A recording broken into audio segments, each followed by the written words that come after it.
ब्रज बखनी रामा ये कागभूषुंड गरुड़ के ही आरती श्री रामायण जी की। कलमल हरण रस पीके सुभग सिंगार मुक्त जोगती के दलन रोग भव मोर अमिकी रामा हाथ मात सब विध तुलसी की। आरती श्री रामायण जी की। कीरत कलेत ललित प्रियती के आरती श्री रामायण जी की। कर्पूर गौरम कर्णावतारम सारसारम भुजगेन्द्रहारम सदा वसंतम हृदय बिंदे भवम भवानी चेतम नमामि। त्वमेव माता जगता त्वमेव त्वमेव बन्धु सखा त्वमेव। त्वमेव विद्या द्रविणं त्वमेव त्वमेव सर्वं मम देव देवा। त्वमेव सर्वं मम देव देव त्वमेव सर्वं मम देव देवा। अधरार्धिक्यं जले चित्रिकर्णं पुष्पे देवादिवन्दनं द्योः शान्ति अंतरिक्षगोम शान्ति पृथिवी शान्ति रावा शान्ति रोकदया शान्ति प्रपति शान्ति विश्वदेवा शान्ति ब्रह्म शान्ति सर्वं शान्ति शान्तिरेव शान्ति श्यामा शान्तिरेधि शान्ति भवतु। जगनेन जग्गमयन्त देवस्तानि धर्माणि प्रथमन्य सन्नहते नाकं महिमानः सजन्ति पुष्पे साध्या शान्ति देवा। एकदन्ताय विद्महे वक्रतुण्डाय धीमहि तन्नो दन्ते प्रचोदयात् तत्पुरुषाय विद्महे महादेवाय धीमहि तन्नो श्रीरुद्रो प्रचोदयात् नन्दनन्दनाय विद्महे यशोदानन्दनाय धीमहि तन्नो श्रीकृष्ण प्रचोदयात् विश्वाञ्जाय च विद्महे कृष्णप्रियाय च धीमहि तन्नो श्रीराधा प्रचोदयात् कात्यायनी च विद्महे कन्याकुमारी च धीमहि तन्नो श्रीदेवी प्रचोदयात्।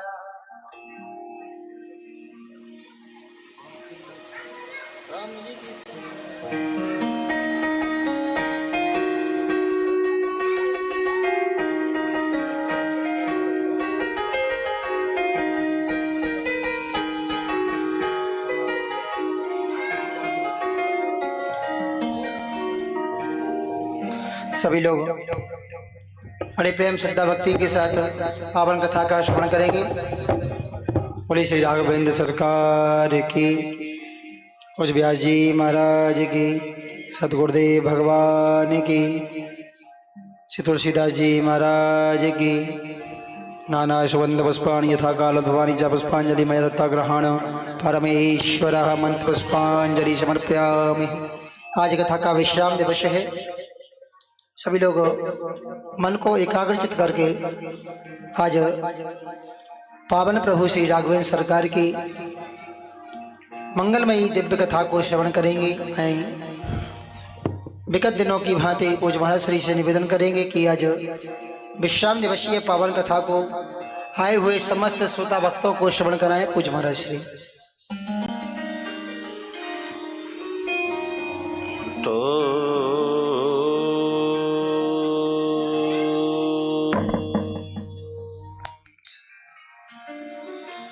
श्री सद्गुरुदेवाय नमः।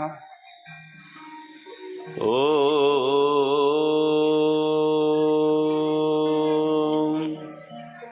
श्री गणेशाय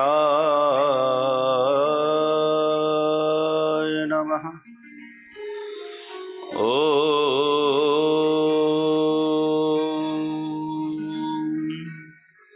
हं हनुमते नमः।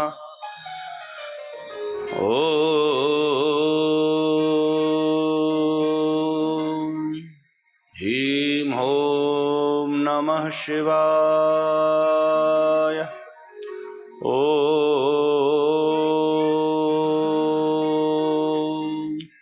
श्री सरस्वत्यै नमः।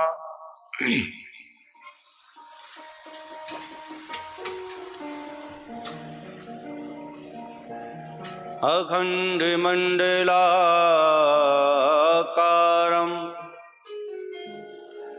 व्याप्त येन चराचरम् तत्पदं दर्शितं येन तस्मै श्री गुरुवे नमः।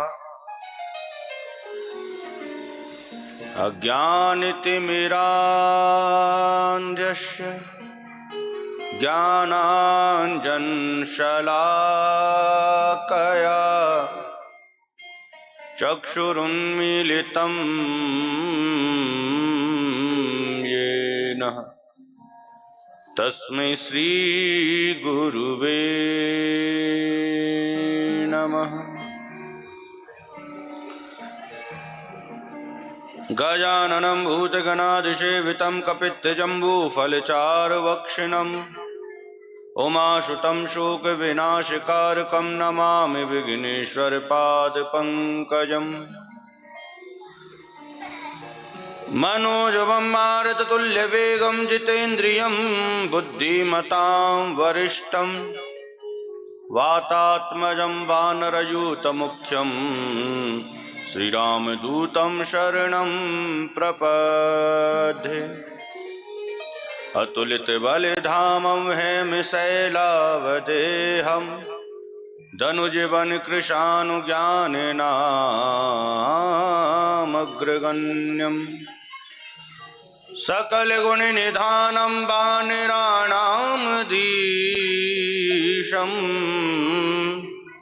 रघुपतिप्रियभक्तं वातजातं नमामि।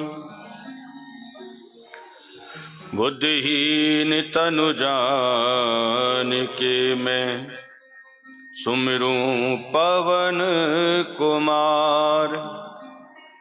बल बुद्धि विद्या देहु मोहि मेरा हरहु कलेश विकार।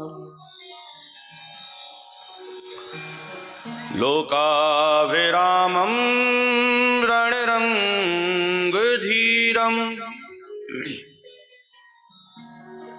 राजीवनेत्रं रघुवंशनाथं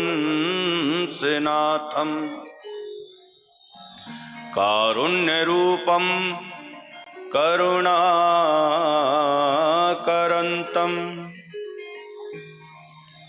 श्रीरामचन्द्रं शरणं प्रपद्ये। संत सरल चित जगत हित जान स्वभाव सने बाल विनय सुनि करि कृपा राम चरण रति देव। बंदौ तुलसी के चरण जिनकी नो जग काज कल समुद्र बूढ़त लख्यो प्रगटे सप्त जहाज।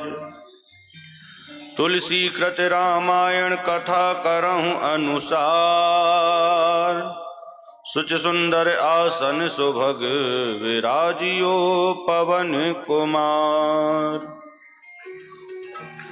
नाथ तुम्हारे गुण गायन की नहीं है मुझ में क्षमता किंतु कहा लेगी बालक से माँ सीता की ममता। सीता अनुज समेत प्रभु मीन जलद तन श्याम मम ही वसहु निरंतर सगुण रूप श्री राम। बोले श्री सीताराम नाम महाराज की जय। अयोध्या नाथ की जय। गौरी शंकर भगवान की जय। श्री हनुमान जी महाराज की जय। पूज्यपाद गोस्वामी श्री तुलसीदास जी महाराज की। आइए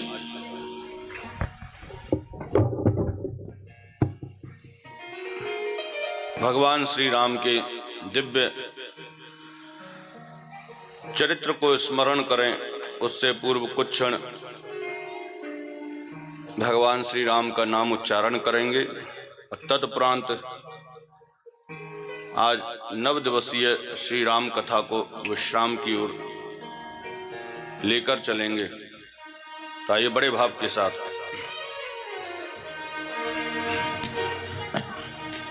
श्री राम जय जय राम।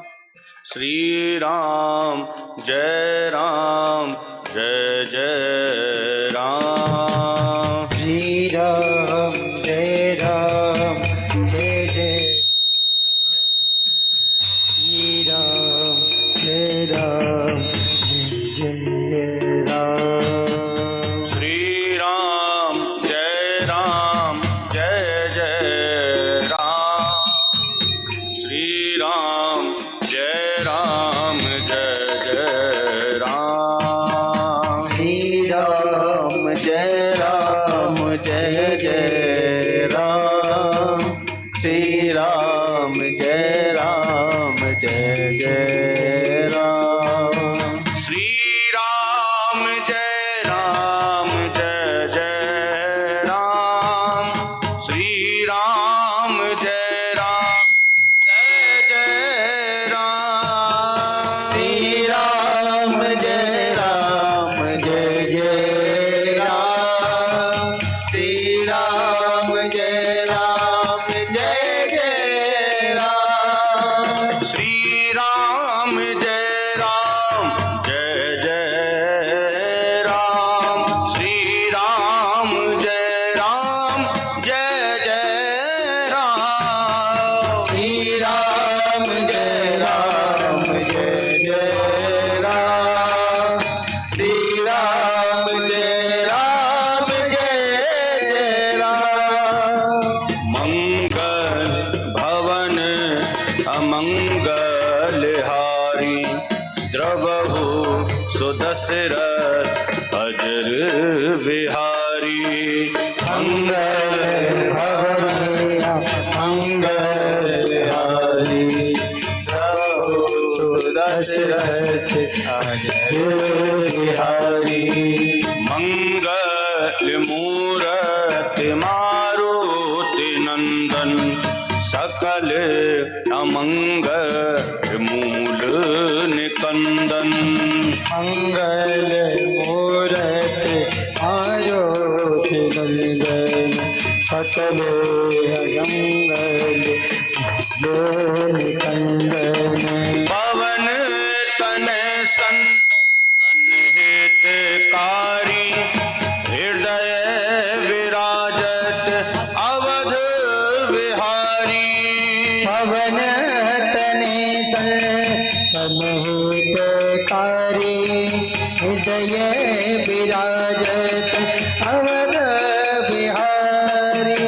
मात पिता गुरु गणपति शारद शिवा समेत शंभु सुख नारद। मात पिता गुरु गणपति शारद शिवा समेत शंभु नारद। चरण बंदवेन बहु सब काहू देह राम पद नेहा निवाहू। श्री राम जय राम जय जय राम। श्री राम जय राम जय जय राम।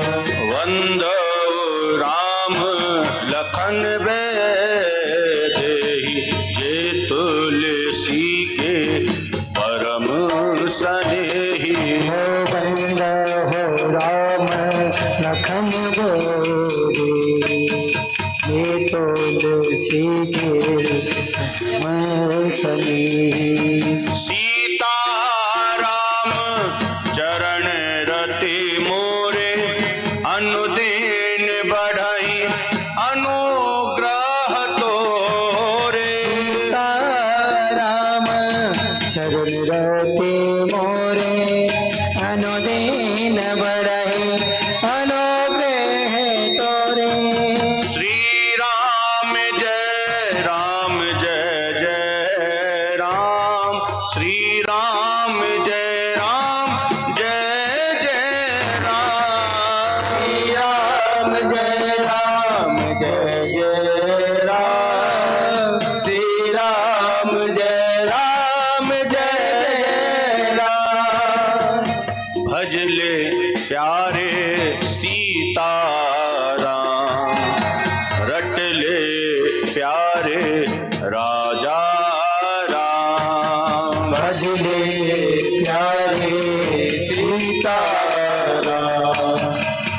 प्यारे नजारा मीठा मीठा प्यारा नाम रट ले प्यारे सीताराम। मीठा मीठा प्यारा नाम मजले प्यारे सीताराम। श्री राम जय जय जय राम। श्री राम जय जय जय राम। श्री राम जय राम जय जय राम। श्री राम जय जय राम। श्री राम जय जय राम। श्री राम जय राम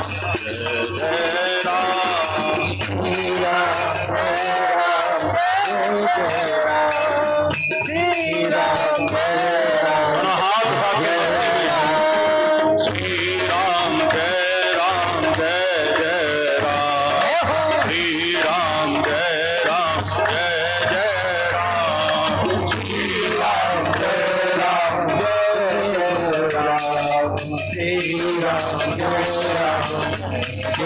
जय राम। श्री राम जय राम जय राम। श्री राम जय राम।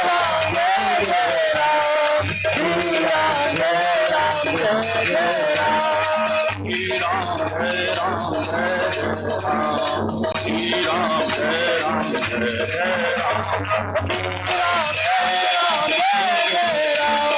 श्री राम जय जय राम। श्री राम जय राम जय जय राम। श्री राम जय राम जय राम। श्री राम जय जय राम। श्री राम जय जय राम। श्री राम जय राम जय जय राम। श्री राम जय राम जय राम। श्री राम जय जय राम। श्री राम जय जय राम। श्री राम जय जय राम। श्री राम जय जय राम।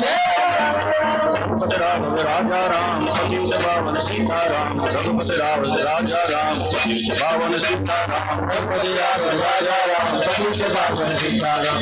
रघुपति राघव राजा राम पतित पावन सीताराम। श्री राम जय जय राम। श्री राम जय जय राम। श्री राम जय जय राम। श्री राम जय जय राम। श्री राम जय जय राम। श्री राम जय जय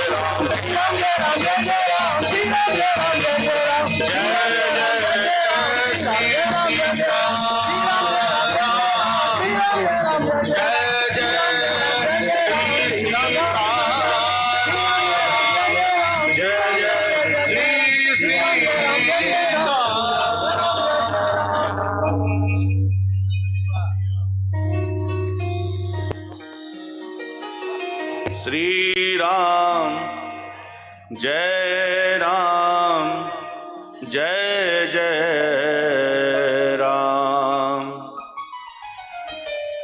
श्री राम जय जय राम। श्री राम जय जय राम।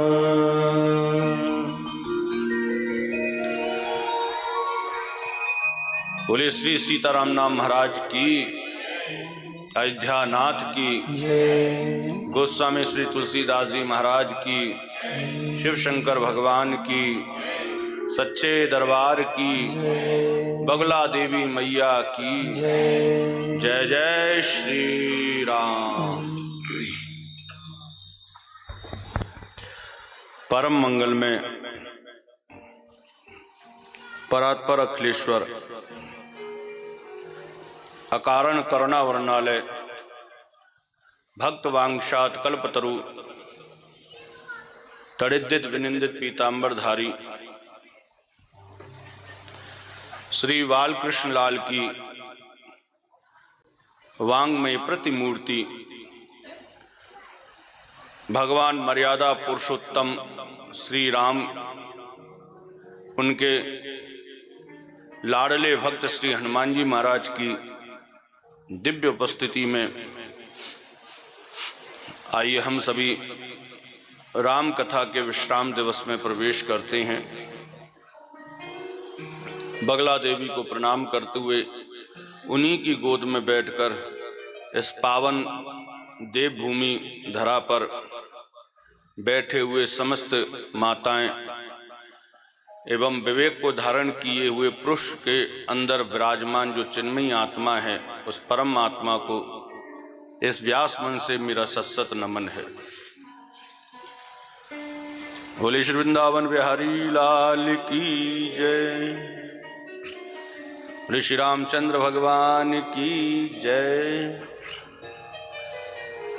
आज बिहारी जी बहुत याद आ रहे हैं साहब। जहां जाना है वो भी महाराज बहुत स्मरण कर रहा है। मेरो भजन वो करें जाको कियो है भजन। एक समय ऐसा आता है जब आप नित्य प्रतिदिन कहीं जाते हो और एक दिन भूल जाओ तो जहां जाते हो वो खुद बुलाने के लिए आपको फोन कर देगा, चौंजी साहब आज आए नहीं। तो वही स्थिति आज विश्राम दिवस पर होने वाली है कि अभी तक तो हम यहाँ थे, अब बिहारी जी हमें याद कर रहे हैं। बोले भाई हो गया, कब आ रहे हो?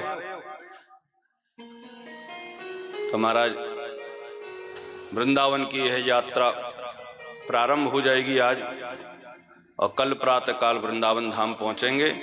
आप लोगों की अर्जी ठाकुर जी के सामने हम शाम को अवश्य लगाएंगे कि महाराज जितने भी भक्तों को श्री राम कथा श्रवण करा के आए हैं वो भी एक दिन आपके दर्शन के लिए श्री धाम वृंदावन पधारें।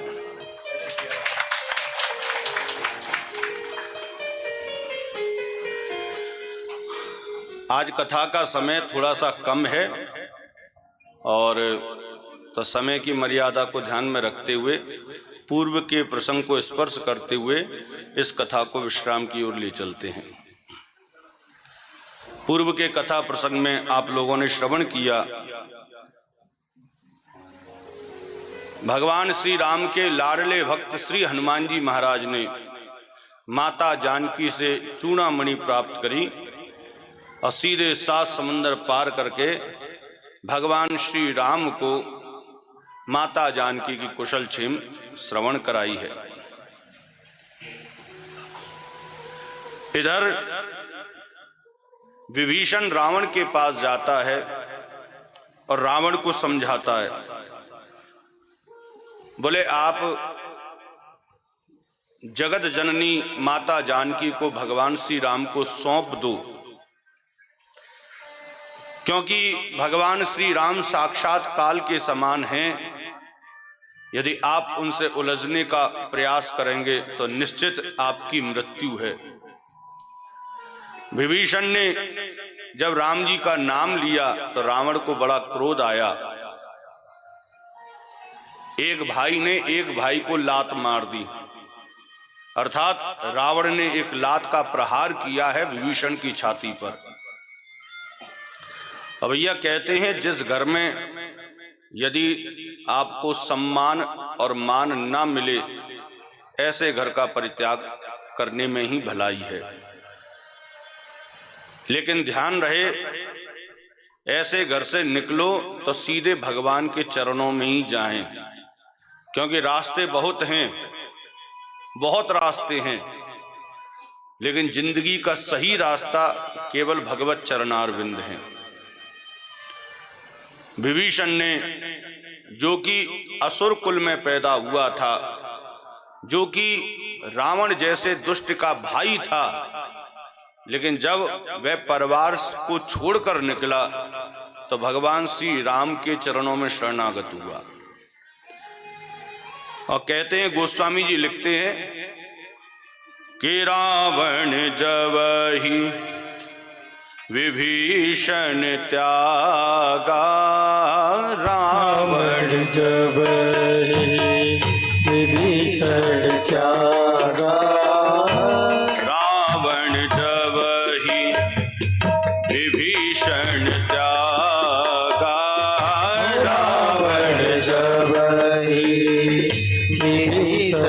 त्यागा भयहु विभवी बिनु तब ही अभागा भयहु विभव विने तब ही अभागा ओ रावण जब ही विभीषण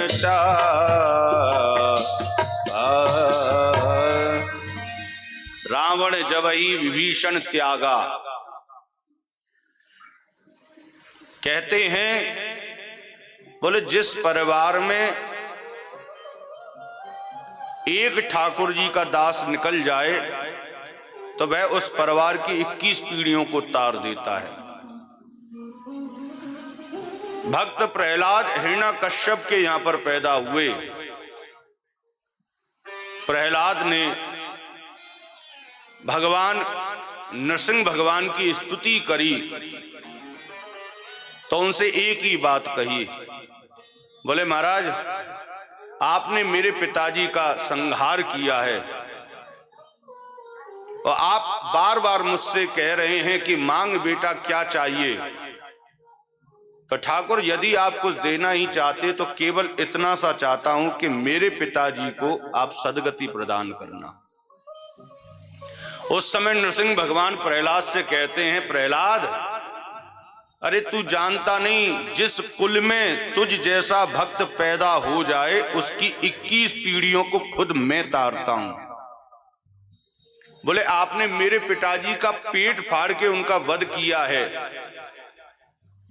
प्रहलाद जी कहते हैं बोले जिस गोद में तू बैठा है ना, तू बाद में बैठा है, तेरे पिताजी को मैंने ये गोद पहले दी है।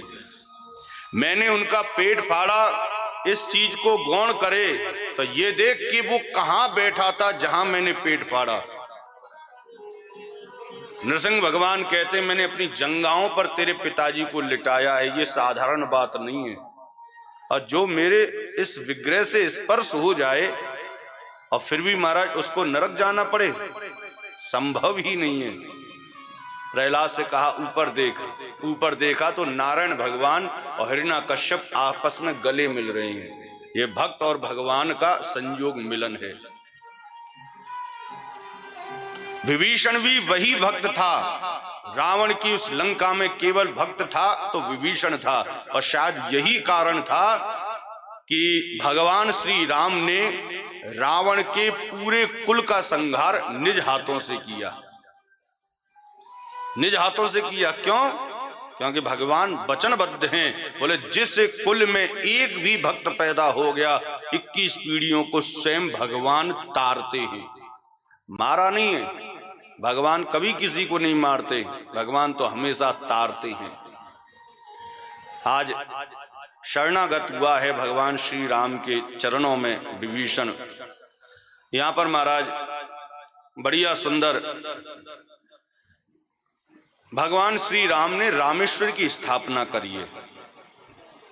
समुद्र के किनारे रेती का एक बढ़िया सुंदर शिला तैयार करी और उसको भोलेनाथ का स्वरूप धारण कराया, पिंडी बनाकर तैयार करी है। क्योंकि कोई भी शुभ काम करते हैं तो उससे पूर्व शिव कलश की अर्थात रुद्र कलश की स्थापना की जाती है। तो भगवान श्री राम भी एक बड़ा मंगल कार्य करने जा रहे हैं, इस धरती को निशाचरों से मुक्त करने वाले हैं। तो मंगल कार्य करने से पहले महाराज ये जो पूजन है रुद्र की पूजन बहुत जरूरी है। तो शिव जी का आज जो है रामेश्वर की स्थापना करी है। लेकिन मिट्टी से ही शिव जी का निर्माण करने से शिव जी प्रकट नहीं होते हैं। मैं शायद 2-3 दिन से यह चर्चा कर भी रहा हूं कि राजस्थान से आप मूर्ति लेकर आएं और उसको किसी मंदिर में रख दें, उससे उसके अंदर प्रभाव जागृत नहीं होता। बोले जब तक कि उसकी प्राण प्रतिष्ठा ना करा दी जाए। जब इन्हीं ब्राह्मणों के द्वारा जब प्राण प्रतिष्ठा करा दी जाती है तो ऊपर से ही उस माता का, उस शिव का जो है तेज उस विग्रह में जाकर समाहित हो जाता है। यहाँ पर भगवान श्री राम ने भी शिव जी का लिंग तो बनाकर तैयार कर दिया, परंतु स्थापना कौन करे? क्योंकि स्थापना करने का अधिकार, प्राण प्रतिष्ठा कौन करे? वो प्राण प्रतिष्ठा करने का अधिकार केवल एक ब्राह्मण को है, अब वो भी कर्मकांडी ब्राह्मण को। अच्छा, आप विचार करके देखें, राम जी ने शिव जी की स्थापना करी, अब उसमें प्राण फूंकने वाला कौन होगा? कोई साधारण व्यक्ति होता तो साधारण ब्राह्मण आ जाता प्राण प्रतिष्ठा के लिए, लेकिन शिव जी की स्थापना करने वाले अखिल कोट ब्रह्मांड नायक भगवान श्री राम हैं, तो उनके अंदर प्राण फूंकने वाला भी कोई विशेष पंडित होगा। राम जी ने लक्ष्मण से कहा, लक्ष्मण जाओ इस दुनिया का सबसे श्रेष्ठ ब्राह्मण खोज के लाओ जो इसमें प्राण स्थापना कर सके। महाराज चारों तरफ देखा, कोई नहीं मिला लक्ष्मण जी को। अरे जहां राम यजमान हो वहां हमारा ब्राह्मण ही तो श्रेष्ठ होना चाहिए, प्रेम से बोलो। भगवान श्री राम ने देखा, लक्ष्मण क्या हुआ? बोले महाराज आपके योग्य कोई ब्राह्मण नहीं मिला, है ही नहीं इस दुनिया में। राम जी ने कहा, बोले है, एक काम करो, तुम 7 समुंदर पार जाओ और लंका में विराजमान जो ब्राह्मण है उस ब्राह्मण से अनुनय विनय करो। आज लक्ष्मण जी गए हैं, अन्यान्य पुराणों में यह कथा आती है। लक्ष्मण जी पहुंचे लंका में तो रावण से कहा, रे रावण, हमारे बड़े भाई ने रामेश्वर की स्थापना करी है, आप चलें और उसमें प्राण प्रतिष्ठा करें। रावण कहने लगा, बोले लक्ष्मण मैं प्राण प्रतिष्ठा करूं और वो भी अपने दुश्मन के द्वारा स्थापित किए गए लिंग की? कभी नहीं हो सकता, जा मैं नहीं करता। लक्ष्मण जी लौट के आ गए, राम जी से कहा, महाराज वो तो धूर्त है, वो तो अभिमानी है, आप उसको प्रकांड विद्वान समझ रहे हैं, उसने तो मना कर दिया। भगवान श्री राम ने नेत्रों को बंद करके और देखा कि लक्ष्मण ने किस लैंग्वेज में बात करी है। आज राम जी पहचान गए और लक्ष्मण से कहा, बोले जब भी किसी ब्राह्मण को अपने घर बुलाते हैं ना, तो सबसे पहले यजमान के अंदर दैन्यता होनी चाहिए। दैन्यता, उसका नाम भले ही कोई भी हो, लेकिन जब आप बुलाने के लिए जाएं तो आपके अंदर इतनी दैन्यता होनी चाहिए कि उसको एक भूदेव के रूप में माने कि हे ब्राह्मण देवता, आप हमारे घर चलिए, आपको प्रसाद पाना है। हे ब्राह्मण देवता, आप हमारे यहाँ चलिए, यज्ञ कराना है। हे ब्राह्मण देवता, आप हमारे यहाँ चलिए, हमारा बेटी का विवाह कराना है। ये जब दैन्यता आती है ना, तब वो ब्राह्मण उस पूजा करने का अधिकारी बनता है। राम ने लक्ष्मण से कहा, बोले लक्ष्मण तूने वहां जाकर जो नाम लिया है उसका, वो गलत किया है। अरे तू जाकर कहता ब्राह्मण, तो उसके अंदर ब्राह्मण की दैन्यता स्वतः प्रकट हो जाती। तूने नाम ही लिया रावण, तो रावण के गुण ही विद्यमान होंगे, रावण तो फिर रावण है। लक्ष्मण को समझने में देर नहीं लगी, पुनः गया है। आज लक्ष्मण जी महाराज सभा के मध्य खड़े हुए हैं, हाथ जोड़कर प्रार्थना करते हैं, हे विप्र देवता, हे ब्राह्मण देवता, हमारे भ्रात प्रभु श्री राम ने रामेश्वर की स्थापना करी है और वो चाहते हैं कि आप उनके अंदर प्राण प्रतिष्ठा करें, क्योंकि यजमान राम हैं। तो राम जी जानते हैं इस दुनिया का सबसे श्रेष्ठ और सबसे बड़ा प्रकांड विद्वान इस धरती पर यदि कोई है तो हे ब्राह्मण देवता आप हैं। बस इतना कहा कि रावण तत्व तो अलग हट गया और ये ब्राह्मण जागृत हो गया और तुरंत नीचे उतर के आया, भ्रात लक्ष्मण मैं अवश्य चलूंगा। और तुरंत यहां लक्ष्मण जी के साथ में आज ब्राह्मण देवता के रूप में रावण पहुंच गया। सामने राम विराजमान हैं, बीच में शिवलिंग खड़ी हुई है और एक साइड में रावण विराजमान है। प्रेम से बोलो। आज रावण कहता है, महाराज आप प्राण प्रतिष्ठा कराना चाहते हैं? बोले हाँ। तो आपको पता है कि प्राण प्रतिष्ठा के लिए पति पत्नी का होना अति आवश्यक है। राम जी कहने लगे महाराज क्या करें, पत्नी तो थी लेकिन एक दुष्ट रावण उसका हरण करके ले गया। अच्छा ब्राह्मण है और वो रावण भी है, लेकिन इस समय वो कर्म कांड करने के लिए आया है। तो आज रावण कहता है बोले अभी तक आपने रावण की शक्ति को देखा, लेकिन आज मैं आपको ब्राह्मण की शक्ति दिखाता हूं। प्रेम से बोलो। लेकिन शर्त एक है। बोले क्या? बोले मैं आपको दिखाऊंगा कि ब्राह्मण के मंत्रों में कितनी शक्ति होती है, लेकिन शर्त इतनी सी है, माता जानकी आपके बगल में बैठेंगी, पूजा होगी और पुनः माता जानकी अशोक वाटिका में स्थापित होंगी। आप उसमें किसी प्रकार का भेद उत्पन्न मत करना। राम जी ने स्वीकार किया और आज रावण ने ऐसा मंत्र पढ़ा है साहब, ऐसा मंत्र पढ़ा है कि उसने तीर का स्वरूप धारण किया और वह तीर सीधा गया है अशोक वाटिका में। माता जानकी अशोक वाटिका में बैठी हुई उस तीर के ऊपर विराजमान होती हैं और वह अवमंत्रित हुआ मंत्र के द्वारा वह तीर सीधा राम जी के बगल में जाकर माता जानकी को स्थापना करता है, बैठाता है। और रावण कहता है राम जी से, बोले महाराज देखा, अभी तो आपने रावण की शक्ति देखी, ये ब्राह्मण के तप और मंत्र की शक्ति है। राम जी भी देखकर चौंक गए, कहने लगे महाराज मैं तो जानता हूं इस धरती पर भू देवता जो हैं वो कुछ भी कर सकते हैं। राम जी स्वयं स्वीकार करते हैं, बोले मैं अधीन हूं। बोले किसके? बोले ब्राह्मण के मंत्र के। और मंत्र अधीन हैं, बोले किसके? बोले एक ब्राह्मण के।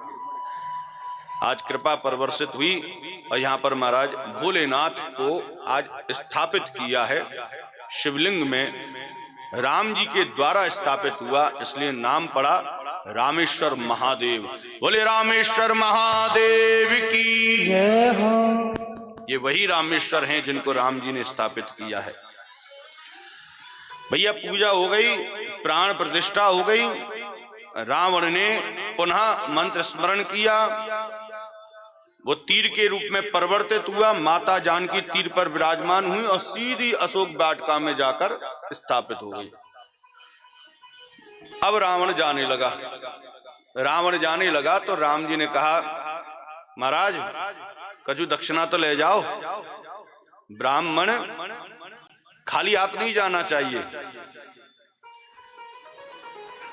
यज्ञ की पत्नी का नाम है दक्षिणा। यज्ञ समाप्त हुआ और ब्राह्मण को आप दक्षिणा दें, ये निश्चित है। यदि आप ब्राह्मण को यज्ञ की दक्षिणा नहीं देते हैं, यदि आप ब्राह्मण को उसके पारिश्रमिक, उसका जो परिश्रम हुआ है तप करने में, जप करने में, सत्यनारायण की कथा करने में, यज्ञ करने में, यदि आप उसको पारिश्रमिक प्रदान नहीं करते, जिसको दक्षिणा बोलते हैं, यदि आप नहीं देते हैं, तो वह ब्राह्मण आपके द्वारा किया गया जितना भी पुण्य है ना अपने थैले में भरकर ले जाता है। प्रेम से बोलो, ये निश्चित है। और जब आप दक्षिणा देते हैं ना तो आशीर्वाद के रूप में वो आपके द्वारा किए गए समस्त कर्म का फल तुरंत की तुरंत प्रदान कर देता है। तो यज्ञ की पत्नी का नाम है साहब दक्षिणा। तो राम जी ने भी निभाया। राम जी ने कहा भैया आप दक्षिणा लीजिए। रावण हंसने लगा, कहने लगा बोले महाराज किससे लूं दक्षिणा? बोले हम देंगे। बोले धन्य हो महाराज, कौन हो आप? बोले हम रघुवंशी हैं, अयोध्या के राजा दशरथ के पुत्र। रावण कहने लगा बोले अभी कौन हो? बोले ना तो अभी आप राजा दशरथ के पुत्र दिखाई देते हो और ना कोई अयोध्या के राजकुमार दिखाई देते हो। इस समय तो वल्कस वस्त्र धारण किए एक साधारण से वनवासी दिखाई देते हो। अरे जिनके पास में वस्त्र ही ऐसे हैं जहां माया रख नहीं सकते, अब वो व्यक्ति कह रहा है कि महाराज दक्षिणा लो, आप क्या देंगे? ओहो, आपको लगता है कि आपके अयोध्या में एक स्वर्ण का महल है, शायद आपको लगता होगा, लेकिन महाराज क्या दोगे आप हमें? है मेरी पूरी लंका और प्रत्येक कमरा स्वर्ण का बना हुआ है। आप मुझे क्या दे सकते हो? आप सोचो कि महाराज आपके साथ में पूरी अयोध्या नगरी है। बोले नहीं महाराज, आपके साथ में कुछ नहीं है। 14 वर्ष का वनवास प्रारंभ हुआ, सब के सब पीछे छूट गए, सब कुछ मेरे पास है। आज भी कहे तो रावण महाराज अकेला नहीं, पूरा का पूरा खानदान उसके साथ में खड़ा हुआ है और आपसे युद्ध भी करेगा। क्या दे सकते हो? महाराज कुछ नहीं है आपके पास में। जाने लगा तो राम जी ने कहा, बोले भाई कुछ तो ले जाओ। तब रावण कहता है, बोले महाराज आप तो केवल एक चैलेंज स्वीकार कर लो, वही मेरी दक्षिणा है। और कैसा चैलेंज? बोले मैं आपको चेतावनी देता हूं, मेरे जीते जी आप लंका में एक कदम भी नहीं रख सकते। मेरे जीते जी आप लंका में एक कदम भी नहीं रख सकते और आपके जीते जी मैं आपके अमरपुरी अर्थात आपके धाम जाऊंगा, आप मुझे रोक भी नहीं सकते। इतना कहकर रावण वहां से चल दिया। प्रेम से बोलो। और भैया चैलेंज को भगवान श्री राम ने स्वीकार भी किया है। रावण चला गया और धीरे धीरे करके महाराज लीला आगे बढ़ती है। भगवान श्री राम ने नील नल को आज्ञा दी है कि आपको आशीर्वाद है कि आप जब पत्थर को समुद्र में फेंकते हैं तो वो तैरना प्रारंभ कर देते हैं। सारी सेना को लो और सबसे आगे आप लग जाओ। सारी सेना सिला उठा उठाकर आपको देगी। आपके निज हाथ के स्पर्श से वे समुद्र में फेंके जाएंगे तो वे तैरने लग जाएंगे। उन्होंने किया और महाराज एक एक करके पत्थर तैराना प्रारंभ किया। लेकिन समस्या यहाँ पर एक और आ गई। बोले क्या? बोले पत्थर तैर तो रहे हैं क्योंकि एक संत का आशीर्वाद था नल नील को, लेकिन वो अलग अलग दिशा में जा रहे हैं।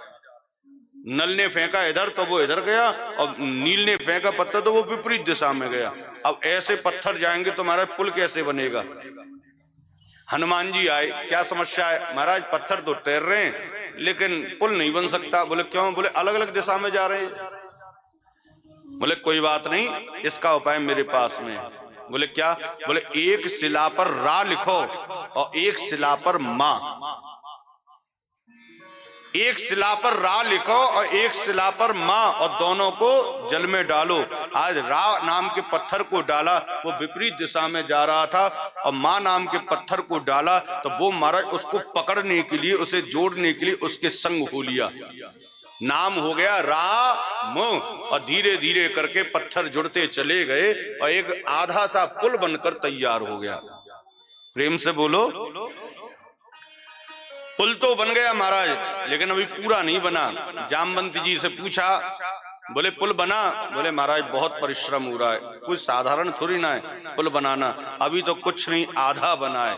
बोले आधा बना है? कोई बात नहीं, दिखाओ कैसा बनाया है।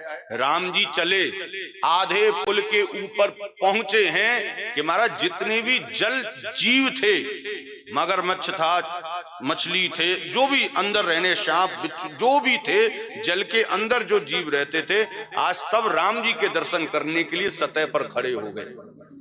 मानो उन्होंने आधा पुल अपने निज शरीर से बनाकर तैयार कर दिया हो। और राम जी से प्रार्थना करें, महाराज चिंता ना करो, आधा आपने बनवाया है और आधा हम बना कर देते हैं, हमारे पीठ पर सवार होकर इस लंकापुरी में प्रवेश करो। प्रेम से बोलो। जामवंत जी कहने लगे, महाराज पहले ही आ जाते, इतना समय, इतने दिन, इतने शिला बर्बाद हुए, पहले ही आ जाते जब आपको पता था कि जलचर आएंगे, दर्शन करेंगे। तो राम जी ने कहा, जामवंत यदि पुल ना बनता तो मैं खड़ा कहां होता। इस दुनिया में कर्म करना बहुत जरूरी है। फल तुम्हें क्या मिलेगा, कैसे मिलेगा, ये तो केवल परमपिता परमात्मा जानता है। जामवंत से कहा, बोले तुमने पुल बनाया, मैं खड़ा हुआ, तभी तो ये जीव जंतु आए। और इस प्रकार महाराज भगवान श्री राम पहुंचे हैं। एक सुबेल पर्वत है लंका से कुछ दूरी पर। सुबेल पर्वत के नीचे आज उन्होंने अपने अपने तंबू गाड़ दिए हैं। रात्रि का समय है। इस रात्रि के समय में लंका में मंदोदरी आज रावण को समझाती है। वो कहती है, बोले आप जिसका हरण करके लाए हैं वो साधारण नहीं है, वो जगत जननी है, माता जानकी है। ये नारायण के अवतारी प्रभु श्री राम है, आप उनसे विरोध मत कीजिए।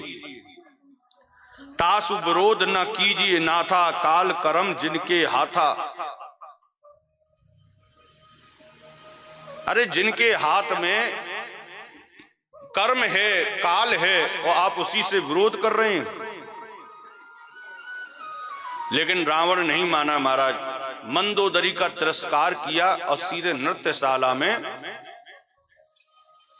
नृत्यांगनाओं का नृत्य देखने के लिए चला गया। महाराज मदरा में चूर आज रावण नृत्य कर रहा है। राम जी ने रात्रि में देखा कि लंका के ऊपर बादल गरगरा रहे हैं, गरज रहे हैं। विभीषण बगल में था। विभीषण से पूछा, महाराज क्या वहां पर बादल उमड़ उमड़ के आ रहे हैं, बरसात आने वाली है? विभीषण आज रावण के ऐश्वर्य की चर्चा करता है। महाराज रावण साधारण नहीं है, वो नृत्यशाला में नृत्य कर रहा है अपने 10 चेहरे को लेकर, और वो नृत्य कर रहा है। उसके घूमने से ये जो ऊपर के बादल हैं वो आपस में टकरा टकरा कर घुमरित हो रहे हैं, और उसी से यह ऐसा लग रहा है जैसे वहां पर बादल हो रहे हैं। भगवान श्री राम ने भी अपना ऐश्वर्य दिखाया। तरकस में से एक बाण लिया और तुरंत मारा, दूर से ही छोड़ दिया। रावण के जितने मुकुट थे ना वो धरती पर गिर पड़े। छत्र मुकुट तांटक तब हते एक ही बाण, सबके देखत मही परे मरम न कोई जान। एक बाण में ही मारा 10 मुकुटों को नीचे गिर दिया और इस मरम को किसी ने नहीं जाना। प्रातः काल हुई, अंगद जी से कहा, अंगद एक काम करो, आप जाइए और रावण को एक बार समझाइए। अंगद कहने लगा, महाराज कौन सी भाषा में समझाऊं? प्रेम से बोलो, कौन सी भाषा में? एक प्रेम की भाषा होती है और एक महाराज द्वेष की भाषा होती है। और अंगद जानता है कि महाराज हम शत्रु से बात करने जा रहे हैं, तो कौन सी भाषा का हम प्रयोग करें? भगवान श्री राम कहते हैं, काज हमार जासु हित होई, उस भाषा में बात करना जिससे कि हमारा कार्य सिद्ध हो जाए। काज हमार जासु हित होई, रिपुसन करहीं बत कहीं सोई। बोले शत्रु से वैसे ही बात करो जिससे कि हमारा तालमेल बैठ जाए। हम चाहते हैं कि ये युद्ध ना हो, और उस हिसाब से उनसे बात करना। और फिर भी नहीं माना तो फिर आगे देखेंगे। आज महाराज अंगद जी ने स्वीकार किया और अंगद जी आज पहुंच गए कहां? रावण की लंका में। गोस्वामी जी लिखते हैं, जथा मत गज यूत में पचानन चली जाई, और राम प्रताप सुमिर मन पैठ सभा सिर नाई। बोले अंगद जी गए हैं तो ऐसा प्रतीत हो रहा था कि 1000 हाथियों के मध्य में सिंह अकेला दहाड़ता हुआ चल रहा हो। चारों तरफ महाराज हाथी जैसे असुर विराजमान थे, सामने महाराज हाथियों का राजा रावण विराजमान था, और मध्य में ये सिंह की दहाड़ लगाते हुए अंगद जी पहुंचे हैं। प्रेम से बोलो। अंगद को देखा रावण ने तो प्रश्न किया, भाई आप कौन हो? प्रेम से बोलो, आप कौन हो? अंगद जी ने अपना परिचय दिया, मैं रघुवीर दूत 10 कंधर। अरे रावण, मैं रघुनाथ का दास हूं। अच्छा, आपके पिताजी? बोले महाराज ये तो आपने प्रश्न थोड़ा गजब ही कर दिया, हमारे पिताजी से तो आप अच्छी तरह से परिचित हैं, आप उनके मित्र रहे हैं, रावण अभिमान में कहने लगा, बोले मैंने ब्रह्मा से मित्रता नहीं की, मैंने इंद्र से मित्रता नहीं की, और तेरे पिताजी से मैं मित्रता करूंगा। अंगद ने कहा, बोले महाराज मित्रता तो की है और उसका परिणाम भी आपने भोगा है। बोले है कौन तू? तब अंगद कहता है, अंगद नाम बाली का बेटा। बोले मैं बाली का बेटा हूं। ओहो, जैसे ही बाली का नाम सुना रावण खड़ा हो गया, उसे याद आ गया। बोले ये वही बाली है जिसने मुझको 6 महीने तक कांक में दबा कर रखा। 6 महीने तक। प्रेम से बोलो। और खेल खेल में दबा दिया था, और दबाने के बाद में भूल भी गया कि वो कांक में कोई दवा है। वो तो 6 महीने बाद थोड़ा इसका मन हुआ एक्सरसाइज करने, तो हाथ ऊपर किया और जे निकल के भागा। बाली ने देखा, भाई तू? बोले कांक में दबा था 6 महीने से, महाराज तुमने हाथ ही ऊपर नहीं किया। अंगद ने जैसे ही बाली का नाम लिया, ये खड़ा हो गया। ओहो, अरे तू बाली का बेटा है? कैसा है मेरा मित्र बाली? बोले महाराज अभी तो नहीं बता सकता, और फिर मित्र आपका है इसलिए 10 दिन बाद आप जब जाओगे ना यहाँ से, वहां तो आराम से उनसे कुशल क्षेम ले लेना। प्रेम से बोलो। बोले बाली का अंत किया भगवान श्री राम ने। जिसकी कांक में 6 महीना पड़ा रहा था, उसका अंत भगवान श्री राम ने किया।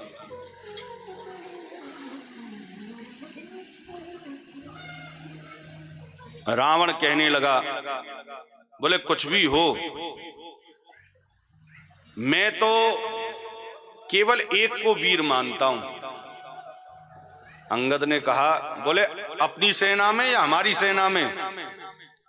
बोले नहीं नहीं, आप लोगों की सेना में केवल एक ही है वीर। बोले कौन? बोले जो आया था बंदर के मुंह वाला, जिसने पूरी लंका को जला दिया। अंगद जी ने कहा, बोले हनुमान? बोले हाँ, वो ही लगता है वीर महाराज, बाकी सब ऐसे बंदर भालू। अंगद ने स्मरण कराया, महाराज जिसको आप वीर कह रहे हो ना, वो हमारी छोटी सी सेना का छोटा सा सैनिक है, साधारण सैनिक। लेकिन रावण तू कल्पना कर कि वो जब छोटी सी सेना का छोटा सा सैनिक तेरी लंका में आग लगा के चला गया, तो इन छोटी सी सेना का छोटा सा सैनिक का जो मालिक है, वो तेरा क्या हश्र करेगा। अब तो डर।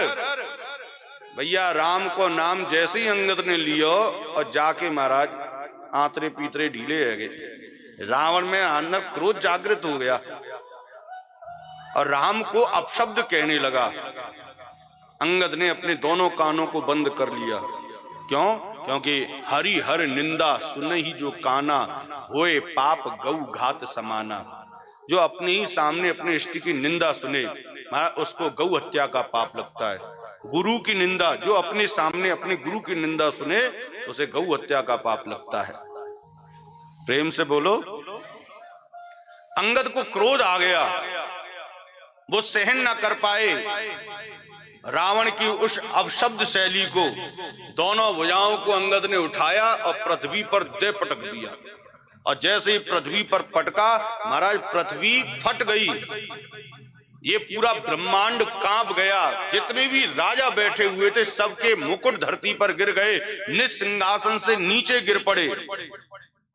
केवल रावण था जो तनकर बैठा हुआ था।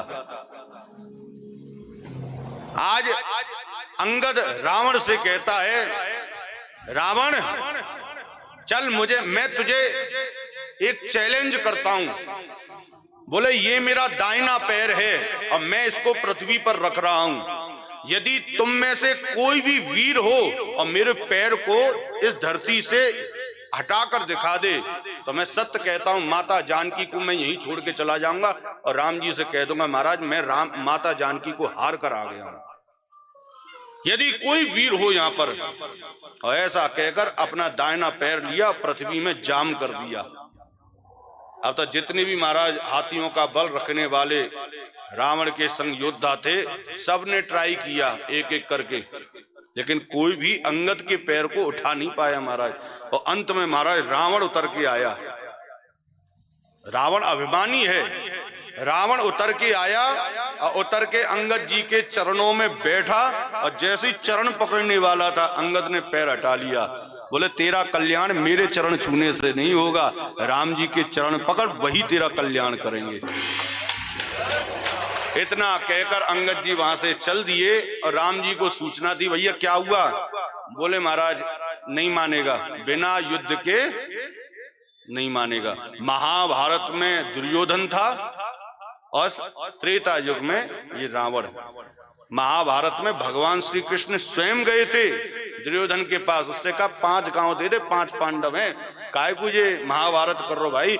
इस महाभारत का जो भयावह दृश्य है ना, वो मेरी आंखों के सामने डोल रहा है। थोड़ा कल्पना करके देख, यदि ये महाभारत हुई तो कुरुक्षेत्र की धरती लाल हो जाएगी, न जाने कितने बच्चे अनाथ हो जाएंगे, न जाने कितनी माँ विधवा हो जाएंगी। बात मान, 5 गांव दे दे। लेकिन दुर्योधन महाराज अभिमान में कहता है, बोले ठाकुर, बोले सूच ग्रैव नैव दास्यामी बिना युद्धेन केशवा। आप तो 5 गांव मांग रहे हो, बोले मैं सुई के नोक की बराबर की भूमि भी बिना युद्ध के नहीं दूंगा। और यहां रावण है महाराज। अंगद जी कहते हैं, बोले नहीं मानेगा महाराज। तो बोले ठीक है महाराज, फिर तो युद्ध की तैयारी करो। प्रेम से बोलो। अब तो सेना तैयार हो गई है और आइए, सेना के साथ में हनुमान जी महाराज, जामवंत जी विराजमान हैं और ये सेना चल दी है। बड़ा सुंदर भाव है। पापियों के नाश को, धर्म के प्रकाश को, पापियों के नाश को, धर्म के प्रकाश को, पापियों के नाश को, धर्म के प्रकाश को, राम जी की सेना चली, राम जी की सेना चली, राम जी की सेना चली, राम जी की सेना चली, राम जी की सेना चली, राम जी की सेना चली, राम जी की सेना चली, राम जी की सेना चली। आप अनाचार में घोर अंधकार में, आप अनाचार में घोर अंधकार में, एक नई ज्योति जली, राम जी की सेना चली, राम जी की ज्योति जली, राम जी की सेना चली। हरे हरे हरे हरे महादेव, हरे हरे महादेव, हरे हरे महादेव।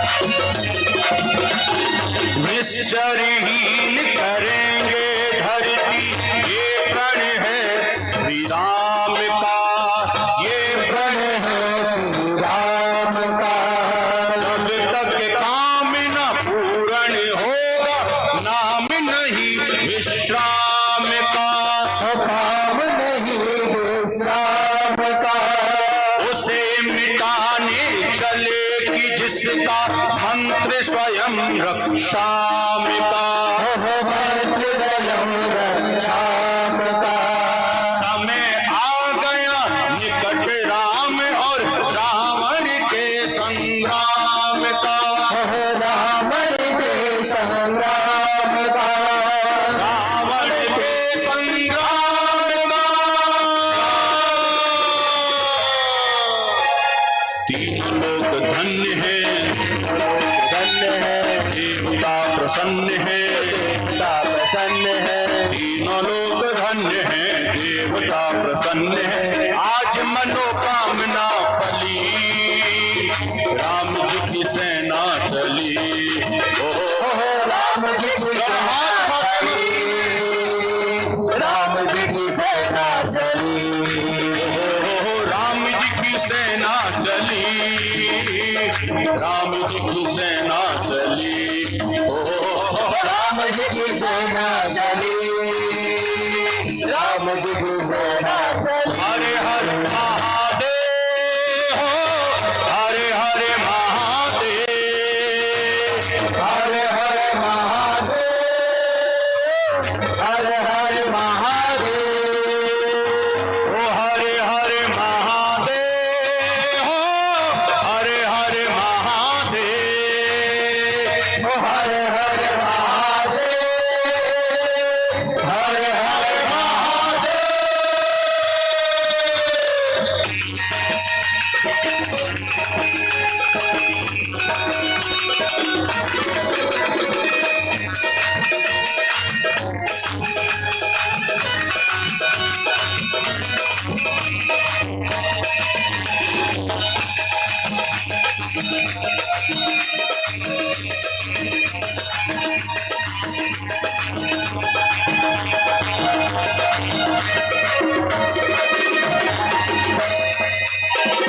रामचंद्र जी के संग में लक्ष्मण कर में लेकर बाण चले, कर में लेकर बाण चले, लिए विजय विश्वास हृदय में, संग वीर हनुमान चले, संग वीर हनुमान चले, सेना संग सुग्रीव नील नल अंगद छाती तान चले, अंगद छाती तान चले, उसे बचाए कौन है इसका, वध करने श्री राम चले, वध करने श्री राम चले, वध करने श्री राम चले।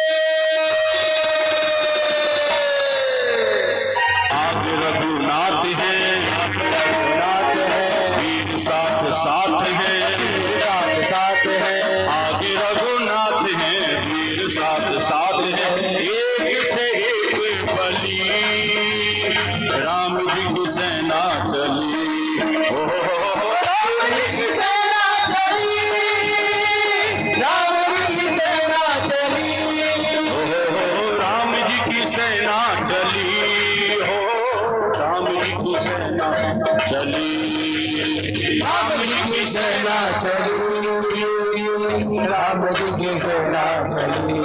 हरे हरे महादेव, हरे हरे महादेव, हरे हरे महादेव, हरे हरे महादेव, ओ हरे हरे महादेव हो, हरे हरे महादेव, हरे हरे महादेव, महात्मा के जय, हरे हरे महादेव, हरे हरे महादेव, हरे हरे महादेव, हरे हरे महादेव, हरे हरे महादेव, हरे हरे महादेव, हरे हरे महादेव, हरे हरे महादेव, जय जय हरे हरे महादेव, हरे हरे महादेव, हरे हरे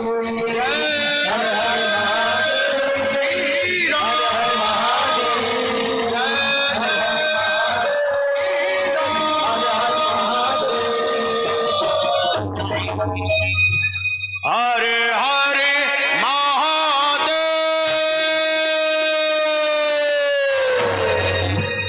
बोले शिव शंकर भगवान की, जय हो, बोले सच्चे दरबार की, जय श्री हो, रामचंद्र भगवान की। जय हो। आगे महाराज, युद्ध का प्रथम दिवस रावण ने सेना को भेजा, भगवान श्री राम ने और लक्ष्मण ने और समस्त सैनिकों ने मिलकर सारी सेना का उद्धार किया। आज मेघनाथ जी को भेजा और मेघनाथ का भगवान श्री लक्ष्मण जी के साथ में महायुद्ध हुआ है। आप सभी जानते हैं कि मेघनाथ मायावी था, वह अदृश्य हो गया और अदृश्य होकर चुपके से लक्ष्मण जी को शक्तिवान मारा है, उनकी छाती में जाकर लगा है। मेघनाथ लक्ष्मण जी को उठाकर लंका में ले जाना चाहता था, उसने बहुत प्रयास किया लेकिन उठा नहीं पाया। अरे लक्ष्मण जी को कोई उठा सकता है? बोले जिसने पृथ्वी को अपनी शीश पर धर रखा हो। प्रेम से बोलो, नहीं उठा सकता। रावण थक कर चला गया। सांझ को भगवान श्री राम अपनी गोद में लक्ष्मण को रखकर आज रुदन कर रहे हैं, नेत्रों से अश्रुधारा बहा रहे हैं। हा लक्ष्मण, हा लक्ष्मण, हा लक्ष्मण। आज सभी से पूछने लगे, बोले मेरा भाई जीवित कैसे होगा? मेरे लक्ष्मण भाई को शक्ति लगी है। उसी समय महाराज विभीषण आते हैं और विभीषण आकर कहते हैं, बोले लंका में एक सुसेन नाम का वैद्य रहता है, केवल वही है जो महाराज लक्ष्मण को लगी हुई शक्ति का कोई उपाय बता सकता है। आज हनुमान को भेजा, हनुमान जी गए, बोले मैं पूरे मकान सहित सुसेन वैद्य को उठाकर ले आए। सुसेन वैद्य ने देखा तो भगवान श्री राम से कहा, महाराज प्रातः काल तक मैं इनको जीवित रख सकता हूं, उसके बाद में कोई गारंटी नहीं है। राम जी ने कहा, महाराज कोई उपाय? बोले एक उपाय है, द्रोणाचिर गिरी पर संजीवनी बूटी नाम की एक औषधि है, यदि कोई उसको लेकर आ जाए प्रातः काल होने से पहले तो मैं इनको जीवित कर सकता हूं।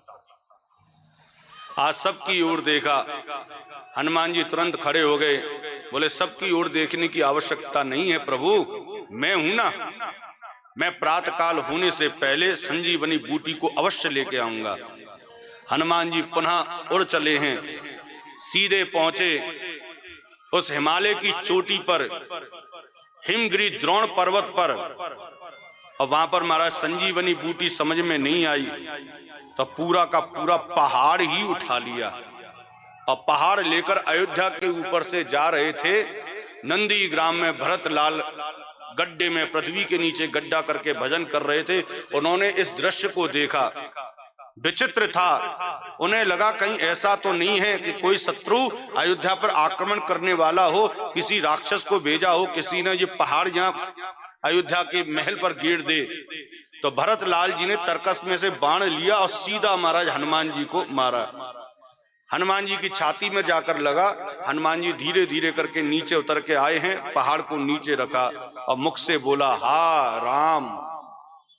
जैसे ही राम का नाम सुना भरतलाल ने, वो तो चौंक गए, अरे ये तो कोई भक्त है, मेरे भाई का प्रेमी है। और जाकर वार्तालाप करी तो स्पष्ट हो गया। बोले आप हनुमान, जय हो जय हो, आपके दर्शन करके मेरा जीवन धन्य हो गया। हनुमान जी ने महाराज पूरी कथा सुनाई। बोले महाराज राम और रावण का युद्ध हो रहा है और उनके भाई मेघनाथ ने लक्ष्मण जी को शक्ति लगा दी है।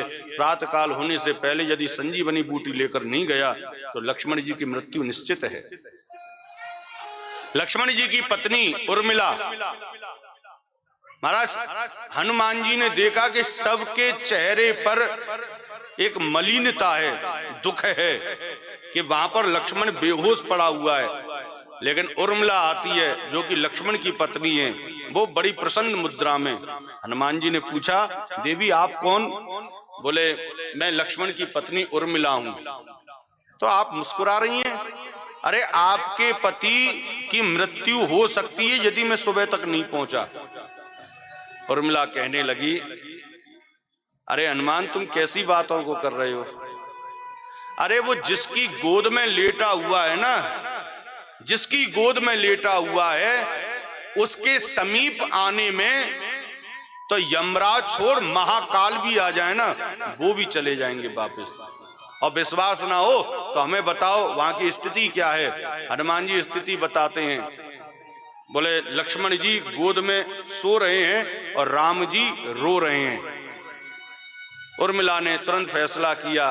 बोले जिसको कुछ होता है वो रोता है, मेरे पति को कुछ नहीं हुआ। बोले जिसको कुछ होता है वो रोता है और जिसको कुछ नहीं होता वो तान दुपट्टा सोता है। मेरा पति सो रहा है, इसका मतलब उसको कुछ नहीं हुआ।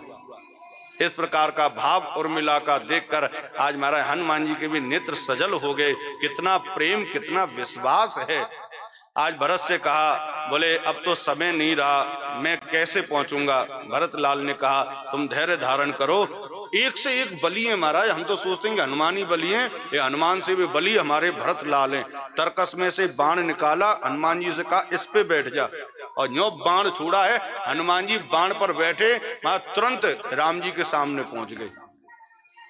प्रेम से बोलो, ये कहा जा सकता है कि हनुमान से भी बलवान, जो हनुमान को भी बाण पर बैठा कर पहुंचा दे, वो है भरत लाल।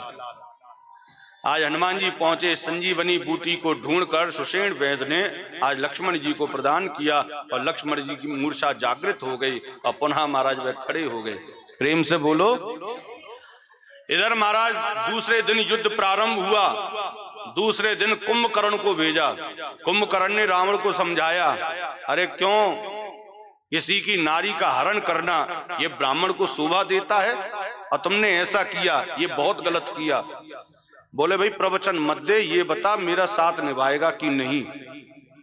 कुंभकर्ण ने कहा, बोले यदि आप मेरे भाई ना होते तो मैं आपका साथ कदापि ना निभाता, लेकिन आप मेरे भाई है ना, इसलिए भाई की आज्ञा का पालन करना छोटे भाई का धर्म है। कुंभकर्ण चल दिया, विभीषण को देखा, आनंदित हो गया। आज विभीषण से कहा, तू बड़ा परम सौभाग्यशाली है। देख, रावण ने तुझे लात मारी, तू राम जी की शरण में आ गया, लेकिन मुझे देख, रावण ने मुझे आज्ञा दी है तो मैं राम के विरोध में खड़ा हो गया हूं। आज राम जी से प्रार्थना करने लगा, महाराज बड़ा भाई है, मैं नहीं आता तो भी वो मारता, मैं अपने भाई के हाथों क्यों मरूं, जब मेरे पास में ऑप्शन है कि भगवान श्री राम मारेंगे, तो इससे बढ़िया सौभाग्य और क्या हो सकता है। आज भगवान श्री राम ने महाराज बाण चलाए हैं। जामवंत जी भी राम जी के कौशल को देखकर आश्चर्यचकित हो गए। ऐसा दिव्य कौशल, इतना विशाल काय वो कुंभकर्ण था। महाराज तरकस में से एक बाण निकाला, पहले तो धरती पे मारा तो वो पाताल तक गड्ढा हो गया, और दूसरा मारा ऊपर आकाश में, वो आकाश को फाड़ कर वह तीर गया और पुनः नीचे आया है, और नीचे आया तो शीश में जाकर लगा, और उसको पीछे से धक्का लगा, सीधा पाताल में जाकर समाहित हो गया। ये बुद्धि कौशल है राम जी का। जामवंती जी खुश हो गए, महाराज आपको कुछ करना भी नहीं पड़ा और दुष्ट दफन भी हो गया। अंतो गत्वा मेघनाथ विचार करता है और रावण से कहता है, भैया आप चिंता ना करो, मेरे पास में अभी एक युक्ति है। और तुरंत महाराज ये यज्ञ करने के लिए बैठ गया। ये वही राम हैं जिन्होंने जनकपुर में हो रहे यज्ञ की रक्षा करी। ये वही श्री राम हैं जिन्होंने विश्वामित्र के द्वारा किए गए यज्ञ की रक्षा करी। अब ये वही श्री राम हैं जो मेघनाथ के द्वारा किए जा रहे यज्ञ को विध्वंस करने के लिए लक्ष्मण और हनुमान जी को भेजते हैं, जाओ और उसका यज्ञ विध्वंस कर दो। क्यों ऐसा क्यों भाई? यज्ञ विध्वंस करना सही है? ये तो बहुत गलत है। किसी ने राम जी से पूछा, महाराज आपने यज्ञ विध्वंस करा दिया, क्यों कराया मेघनाथ का यज्ञ विध्वंस? राम जी कहते हैं, बोले आप क्या कर रहे हो मुझे इससे कोई मतलब नहीं। What you are doing is nothing, but what is your motive behind your action? आपके कार्य के पीछे मोटिव क्या है, ये महत्व रखता है। विश्वामित्र जी यज्ञ करते थे समाज के कल्याण के लिए, जनक जी ने यज्ञ किया समाज के कल्याण के लिए, लेकिन ये मेघनाथ यज्ञ तो कर रहा है लेकिन समाज के कल्याण के लिए नहीं, बल्कि समाज को नष्ट करने के लिए। इसलिए भगवान श्री राम भगवान होकर भी आज्ञा दी। आज लक्ष्मण और हनुमान जी जाकर मेघनाथ के यज्ञ को विध्वंस करते हैं और स्वयं लक्ष्मण जी निज हाथों से मेघनाथ का वध कर देते हैं। अंतो गत्वा रावण आता है और रावण से भीषण युद्ध होता है। भगवान श्री राम ने 31 बाण मारे हैं। प्रेम से बोलो, 31 बाण। 10 बाण मारे 10 सिरों में, 10 बाण मारे उसके 10 हाथों में, और महाराज उसके बाद 5 बाण उसकी छाती में मारे हैं, 5 बाण उसके पेट में मारे हैं, और 1 बाण उसके शीश पे मारा है। और इस प्रकार 31 बाण मारकर रावण को महाराज रक्त से रंजित कर दिया, और वह उस धरती पर बाणों की सैया पर लेट गया। जैसे भीष्म पितामह बाणों की सैया पर लेटे हुए थे, ऐसे ही आज हमारे इस रण क्षेत्र में रावण भी बाणों की सैया पर लेटा हुआ है, लेकिन मरता नहीं। प्रेम से बोलो। आज राम जी लक्ष्मण से कहते हैं, लक्ष्मण जा, इस दुनिया का सबसे प्रकांड विद्वान इस धरती को छोड़कर जा रहा है, जा, अंत में उपदेश मिलेंगे। क्योंकि अंतिम जो उपदेश होते हैं ना, वो किसी के भी जीवन को परिवर्तित कर सकते हैं। जब मृत्यु निकट आती है तो आदमी बिल्कुल खाली हो जाता है। जब मृत्यु निकट आती है तो वो जो बोलता है वो बिल्कुल सत्य बोलता है, उसमें कोई छल कोई कपट नहीं होता है। आज लक्ष्मण जी गए हैं और लक्ष्मण जी ने ब्राह्मण देवता को प्रणाम किया, हे ब्राह्मण देवता, इस दुनिया के आप सबसे प्रकांड विद्वान इस पृथ्वी को छोड़कर जा रहे हैं, मुझे जाते जाते कुछ ज्ञान प्रदान करें। तो आज रावण कहता है, बोले लक्ष्मण देख,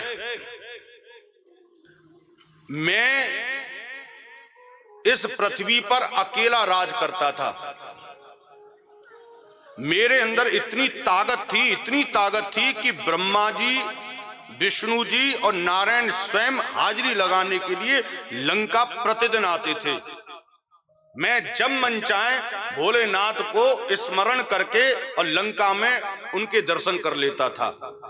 मेरे अंदर इतनी ताकत थी, मेरे मन में विचार आया था कि ये जो समुद्र है ना, ये खारा है। मेरे मन में विचार है, क्यों ना मैं इस समुद्र का जल मीठा कर दूं। मन में था, लेकिन बहुत छोटा काम था। इसके लिए मुझे कोई ज्यादा मेहनत करने की आवश्यकता नहीं थी, बहुत छोटा काम था। बस एक बार उसको लेके अभिमंत्रित करके उसी में डालना था, सारा का सारा जल मीठा हो जाता। लेकिन मैंने सोचा कि चलो बाद में करूंगा, आज तक नहीं कर पाया। यदि उस समय मैं मीठा कर देता तो इस संसार में जल की कोई कमी रहती ही नहीं। इतना जल है समुद्र में, लेकिन किसी योग्य नहीं है। समुंदर कितना लंबा चौड़ा, पर नीर है इसका खारी, कर्मन की गति न्यारी। मेरे मन में इच्छा थी कि लोग मरने के बाद में स्वर्ग जाते हैं। मेरी मन की इच्छा थी कि लोग स्वर्ग जाएं तो साथ शरीर जाएं। मैंने सोच लिया था कि मैं स्वर्ग तक सीढ़ियां बनवा दूंगा, और मरने से पूर्व जब पता चले, बोले अब मेरी आयु वृद्धावस्था में पहुंच गई है, तो कलयुग में हेलीकॉप्टर में बैठते और सीधे उस सीढ़ी के रास्ते से सीधे पहुंच जाते। कहां? स्वर्ग। या महाराज जल्दी जाना होता तो वो स्वर्ग की सीढ़ी पे चढ़ता चढ़ता एक दिन स्वर्ग पहुंच जाता।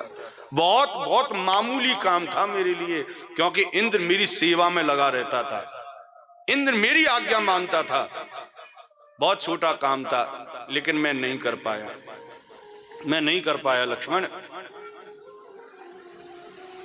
लक्ष्मण कहने लगे, महाराज आप कहना क्या चाहते हैं? आज लक्ष्मण जी को रावण बड़ी सुंदर सूत्र देता है। बोले जिस काम को तुम कर सकते हो ना, उसे कभी भी समय पर मत छोड़ना। प्रेम से बोलो। बात तो बहुत छोटी है, लेकिन ध्यान रखना ये रावण के मुख से निकली हुई बात है, छोटी नहीं हो सकती। जिस काम को तुम कर सकते हो उसे समय पर मत छोड़ना। क्योंकि आप सोच रहे हम समय पर छोड़ दें तो समय आज तक किसी का नहीं हुआ, समय आपसे बहुत आगे निकल जाएगा, और जिस काम को तुम करना चाहते थे वो काम इतना पीछे हो जाएगा कि चाह कर भी उस काम को तुम जिंदगी भर नहीं कर पाओगे। उदाहरण के तौर पर यदि मन में भाव आया है, बोले सत्यनारायण की कथा हमें करानी है घर में, बहुत छोटा काम है, कोई ज्यादा बड़ा काम है नहीं है, पंडित को बुलाना है, तुरंत आएगा, कर जाएगा। ये छोटा काम मानकर हमारा जीवन निकल जाता है, लेकिन एक माँ सत्यनारायण की कथा घर में नहीं करवा पाती। प्रेम से बोलो। कोई भी धार्मिक अनुष्ठान मन में यदि उत्पन्न हो, जब भी उत्पन्न हो, तो महाराज उसी समय, क्योंकि मन में उत्पन्न होगा तभी जब आपके अंदर सामर्थ्य होगी, या फिर थोड़ी बहुत कमी दिख रही होगी तो महाराज ये पूर्ति हो जाए तो मैं तुरंत इसे कर दूं, भैया वो कर देना। क्योंकि सत्कर्म में जो लेट करते हैं उनके जीवन में सत्कर्म ठहरता नहीं है।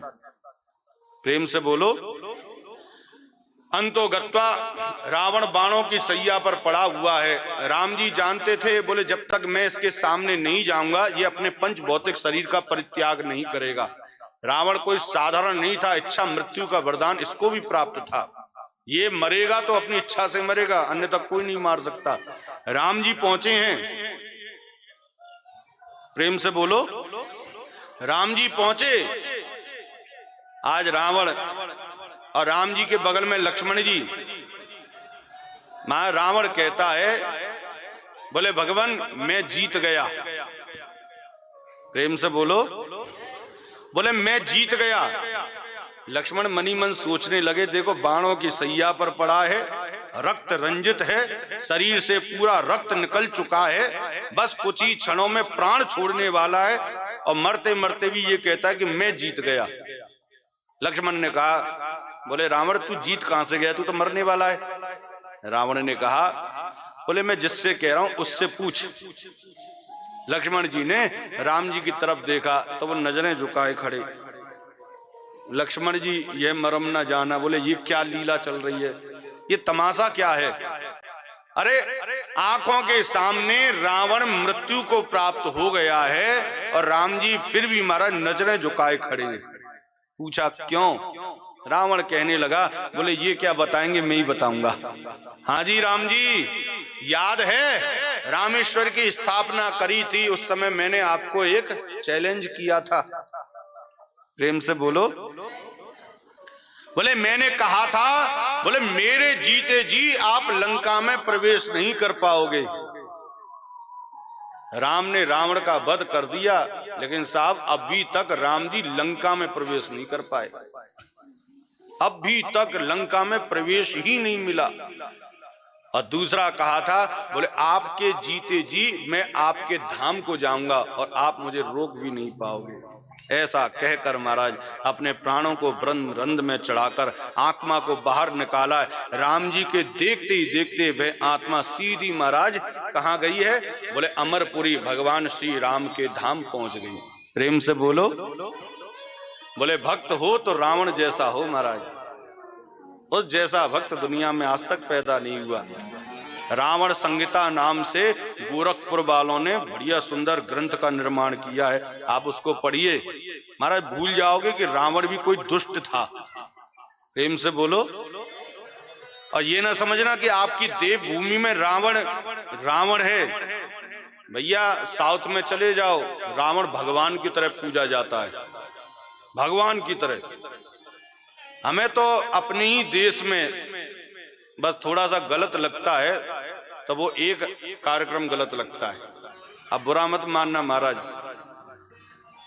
जो दशहरा के दिन रावण को जलाते हैं ना, वो बहुत गलत होता है। और ना जाने ये ट्रेडिशन कब चेंज होगा।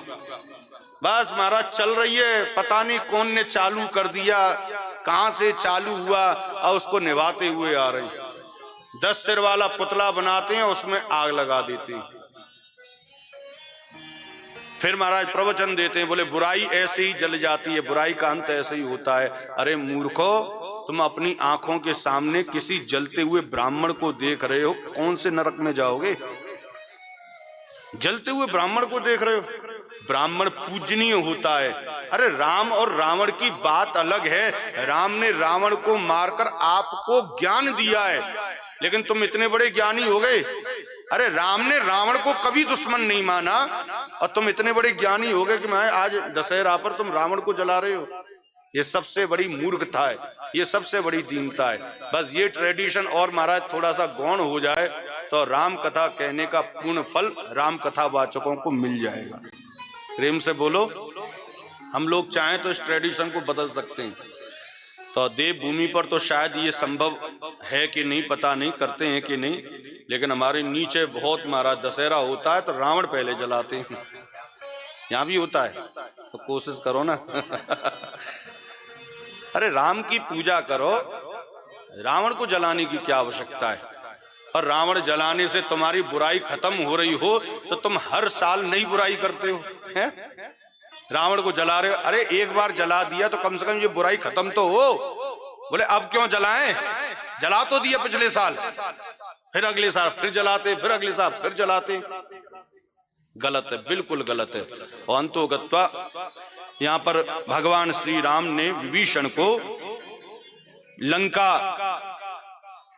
पुरी प्रदान करी है और स्वयं भगवान श्री राम लक्ष्मण और माता जानकी सहित और हनुमान सहित, केवट सहित, निषाद राज सहित सबको लेकर अयोध्या में पहुंचे हैं। यहां पर महाराज भरत लाल जी को सूचना मिली है और तुरंत दौड़कर आए हैं। भरत लाल ने आज राम जी को देखा, प्रसन्न चित्त हो गए। हे प्रभु, आपने वचन निभाया है। तो गोस्वामी जी कहते हैं, बोले वचन क्यों ना निभाएं?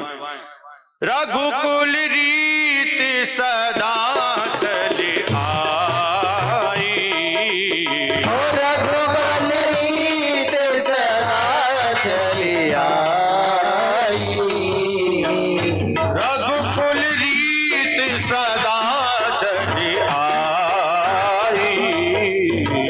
रघुकुल रीत सदा चली आई, प्राण जाए पर बचन न जाई, प्राण जाए पर बचन न जाई, ओ प्राण जाए पर बचन न जाई, हो प्राण जाए पर बचन न जाई, प्राण जाए पर बचन न जाई, हो प्राण जाए पर बचन न जाई, श्री राम जय राम जय जय राम, श्री राम जय राम जय जय राम, श्री राम जय राम जय जय राम, श्री राम जय राम जय जय राम, श्री राम जय राम जय जय राम। 14 वर्ष में जितने दिन होते हैं, आज पूरी अयोध्या नगरी में उतने दीपक जलाए गए हैं। और हमारे भगवान श्री राम को महाराज राजा बनाया गया है। भगवान श्री राम मध्य में विराजमान है गद्दी पर, बगल में माता जानकी, इधर महाराज लक्ष्मण जी विराजमान हैं, चरणों में हनुमान जी, चमर लेकर भरत लाल खड़े हुए हैं और बगल में शत्रुघ्न। बड़ा सुंदर यह दिव्य राम दरबार है। नेत्रों को बंद करके इस दरबार के दर्शन करें और सभी प्रार्थना करें, हे प्रभु श्री राम, जिस प्रकार आपने त्रेता युग में राम राज्य की स्थापना करी है, कोई ऐसा राम गुणी वाला इस देश में पैदा करे, इस हमारे भारतवर्ष में भी राम राज्य की स्थापना हो जाए। बोले श्री रामचंद्र भगवान की, बोले हनुमान जी महाराज की, बोले भरत शत्रुघ्न की जय हो। जय जय श्री श्री राम श्री राम जय जय श्री राम। अब भैया अपनी बात कर लेते हैं थोड़ा, फिर उसके बाद में आरती करेंगे, प्रसाद लेंगे, अपने घर को प्रस्थान करेंगे।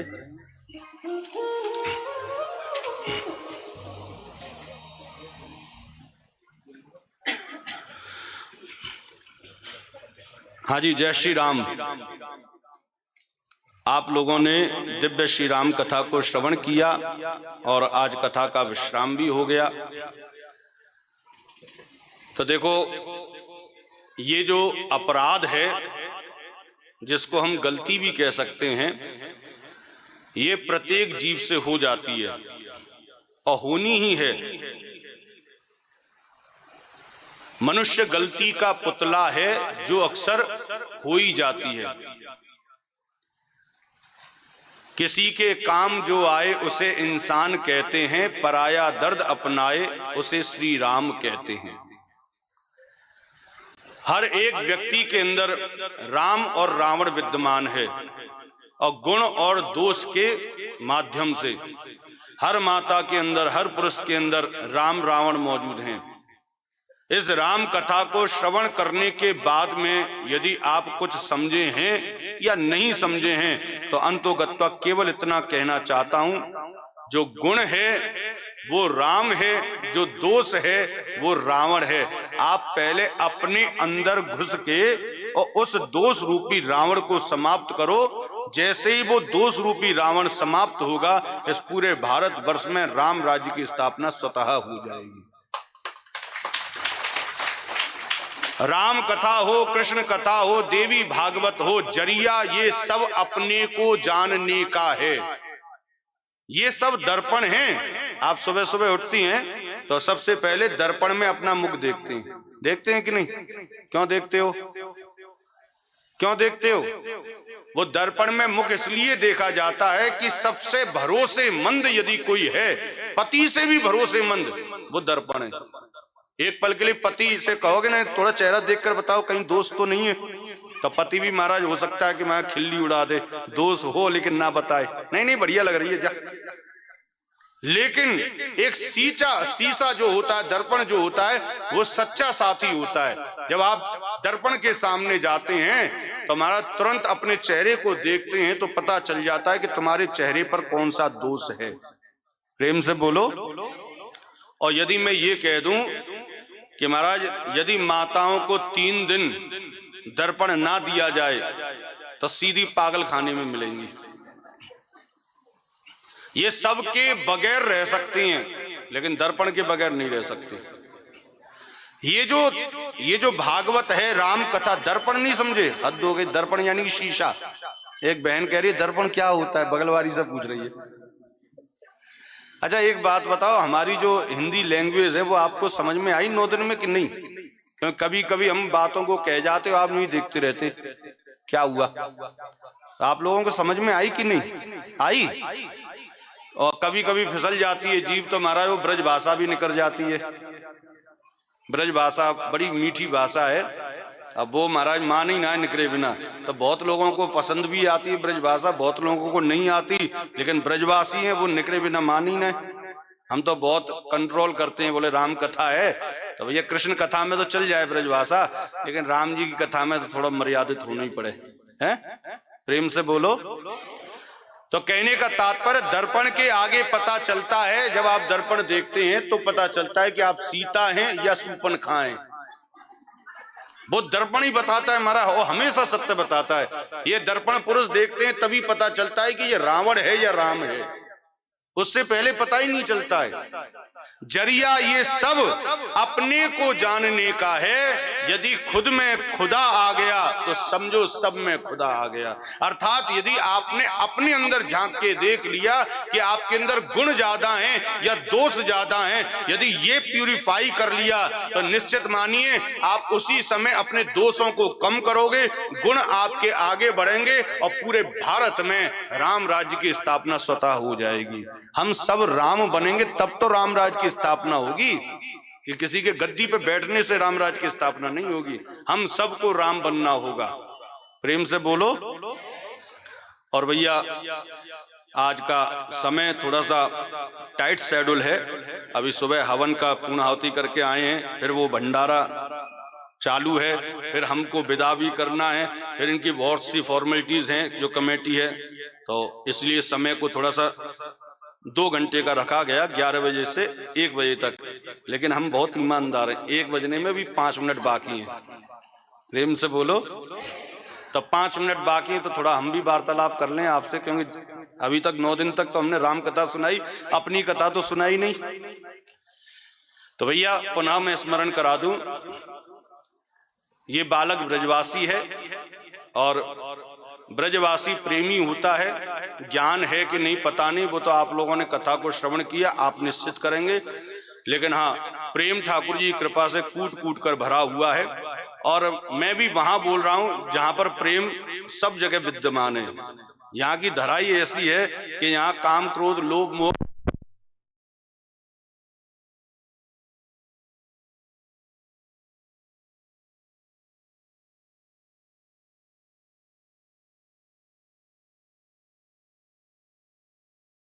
माता रानी से मैं अनुरोध करूंगा, हे माँ, आपने मुझे यहाँ पर बैठाकर जो रामचरित्र का गान कराया है, बस ऐसी भक्ति प्रदान करना कि दिनों दिन इस देव भूमि में हमारा आगमन होता रहे और जिस भूमि से हम प्रेम करते हैं उस भूमि में आने का सुअवसर प्राप्त हो तो कथा कहने का आनंद कुछ और ही होता है।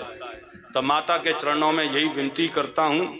हमारी जो ये यहाँ की कमेटी है और उस कमेटी को बहुत बहुत साधुवाद करता हूँ, जो प्रति वर्ष यहाँ पर ऐसा दिव्य आयोजन कराते रहते हैं। इनके हृदय में भरी हुई जो लालसा है, इच्छा है कि आप लोगों को सत्संग के माध्यम से कुछ ना कुछ प्राप्त हो। महाराज, ये बहुत ही श्रेष्ठ है, क्योंकि सत्संग का असर इस शरीर पर नहीं होता है, इस मन पर होता है। मैंने कल भी एक बात बोली थी, बोले सत्संग में आने जाने से तासीर बदल जाती है। सत्संग में आने जाने से तासीर बदल जाती है। ऊपर का फ्रेम वही होता है, अंदर से तस्वीर बदल जाती है। तो आप लोग भैया अंदर से बदलो, ऊपर से भले ही ऐसे ही रहना, जब मैं आऊं तो पहचान सकूं, पता चले ऊपर से ही बदल गए। ऊपर से वैसे ही रहना और लेकिन अंदर से बदलना। और आगे 21 तारीख से श्रीमद् भागवत कथा का आयोजन है, YouTube चैनल पर लाइव होगा। आप लोग हमारे चैनल से जुड़ें। 21 तारीख, यही 21 तारीख, 18 तारीख को हम वृंदावन पहुंचेंगे और 19 तारीख को वहां से चलेंगे और गाजियाबाद आना है और वहां 21 तारीख से श्रीमद् भागवत कथा का आयोजन प्रारंभ हो जाएगा। 28 तारीख तक चलेगा और फिर उसके बाद में श्री धाम वृंदावन पहुंचना है और वहां हमारा थोड़े बहुत काम है आश्रम के, उसको निपटाने हैं। आप लोगों से प्रार्थना है, कभी भी, मैं यहां से बोल रहा हूं, यहां से नहीं बोल रहा हूं, कभी भी आप लोग श्री धाम वृंदावन पधारें तो मेरा नंबर सेव कर लो और मुझे स्मरण कराना कि मैं ममलीक से आया हूं या आई हूं। महाराज जी वृंदावन आ रहे हैं तो आपके रहने, खाने और सोने तीनों की व्यवस्था ये दास आपके लिए करेगा। और जिनके माध्यम से मैं यहाँ पर आया हूँ, मैं उनको भी बहुत बहुत साधुवाद देता हूँ और उनका आशीर्वाद प्राप्त करता रहता हूँ। और श्री व्यास प्रसन्न जी महाराज जो हमारे बड़े भाई भी हैं, गुरु तुल्य भी हैं और बड़े ही प्रेमी हैं। मैं तो कह सकता हूँ कि इस देव भूमि में प्रवेश कराने वाले हमारे प्रसन्न जी महाराज हैं। शायद उन्होंने हमारे हृदय को पढ़ा, उनको लगा कि नहीं ये देव भूमि के लायक है, तो इसलिए उन्होंने यहाँ पर हमको सबसे पहले बुलाया है। तो उन्हीं के माध्यम से मैं आप लोगों को अवगत करा दूं। मैंने उनसे भी कल रात्रि में आग्रह किया कि महाराज श्री कि आप ये हिमालय के जितने भी भक्त आपके हैं सबको वृंदावन लेके आओ और उनको बिहारी जी के दर्शन कराओ, रहने खाने सोने की व्यवस्था मैं दूंगा। कल ही रात को बात हुई है, प्रेम से बोलो। तो आइए सभी अब आरती करें, आरती के बाद प्रसाद लेकर ही अपने घर को प्रस्थान करेंगे। उससे पूर्व आज का जो भंडारा है श्री लेख राम शर्मा ग्राम धार की तरफ से, आप ताली बजाकर अनुमोदन प्रदान करें। और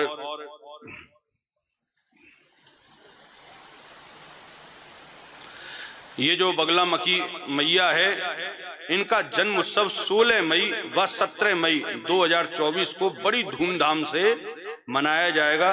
16 को रामायण पाठ रखा गया है और 17 तारीख को भंडारा है। आप लोगों को दोनों में आना है, 16 को भी आना है, 17 को भी आना है। उल्टा मत करना, बोले 17 को चलो 16 को छोड़ो, क्योंकि वहां 16 17 को भंडारा है। कोई नहीं। सबसे पहले, अच्छा मैं थोड़ा सा कभी कभी मजाक कर देता हूं तो आपको समझ में आता है कि मजाक कर रहे हैं कि सीरियस हैं। मजाक, हाँ तो ठीक है। सबसे पहले आशीर्वाद के लिए जिन्होंने यज्ञशाला में भाग लिया था, जो यजमान है यज्ञशाला के, सर्वप्रथम वह आए, उनको आशीर्वाद प्राप्त होगा आरती के बाद। और आइए सभी आरती करें, आरती के बाद ही जो है सबको प्रसाद दिया जाएगा। प्रतिफल राम कथा का सभी को प्रतिफल प्राप्त करना है, प्रसाद लेकर ही अपने घर को। और पुनः मैं स्मरण करा दूं, भैया YouTube चैनल से जुड़ जाइयो, कृष्ण कथा को सुनियो, अच्छा लगेगा। राधे राधे। चलिए। सभी अपने स्थान पर खड़े होकर के मंगलमयी पावन श्री राघवेंद्र सरकार जी की पावन आरती करेंगे। रामायण जी की आरती करेंगे क्योंकि विश्राम है, इसलिए रामायण जी की आरती होगी। ओम चंद्रमा मनसो जगक्षो सूर्यो अजायत श्रोत्राद्वाय प्राणश मुखादग्निरजायत।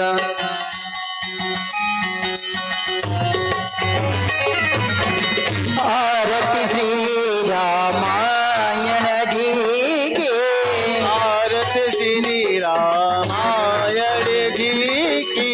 हो कीरत कलित ललित प्रिय पीजी।